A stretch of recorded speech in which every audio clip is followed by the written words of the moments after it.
que l'auteur des faits avait enregistré une vidéo avant de passer à l'acte. Dans ce film, s'exprimant en langue arabe, il se présentait comme étant Abu Talha al-Khorassani, ce qui constitue une référence à l'organisation terroriste État islamique agissant actuellement à partir de l'Afghanistan.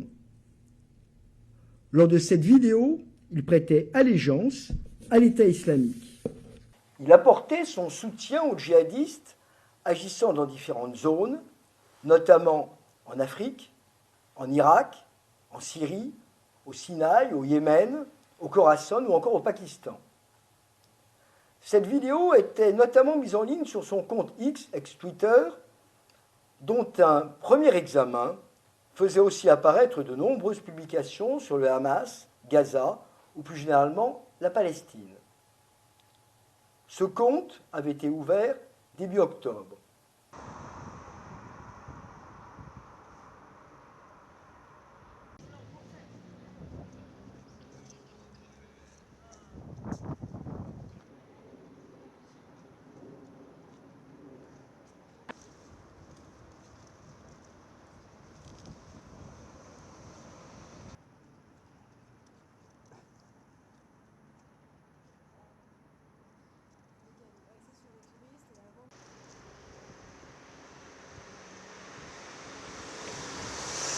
At first, I didn't know where it was, and as I was reading the article, I found out it was near the Tour Eiffel, where my colleagues are staying now.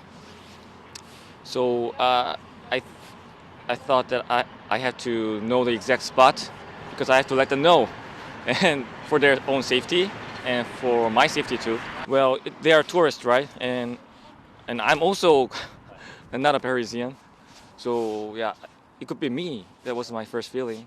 Ah si on regarde un peu l'actualité en ce moment, c'est pas si surprenant que ça. Enfin, faut pas s'étonner complètement de ça. Et après, comme c'est des actes isolés, c'est très compliqué à prévenir. Enfin, on en aura sûrement encore. Les fêtes approchent. Voilà, malheureusement, j'ai peur que ce soit pas le dernier. Je constate que dans la même semaine, vous reprochez au ministère de l'Intérieur d'avoir un QR code pour entrer dans ce périmètre de sécurité. Et 3 jours après, on dit, est-ce qu'on a les moyens de sécuriser ?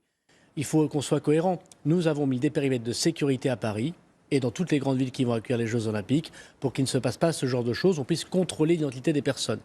Plutôt que de faire des polémiques sur la proposition que font les policiers, les préfets, le ministre de l'Intérieur, je pense qu'on ferait mieux de faire confiance aux policiers dont ils connaissent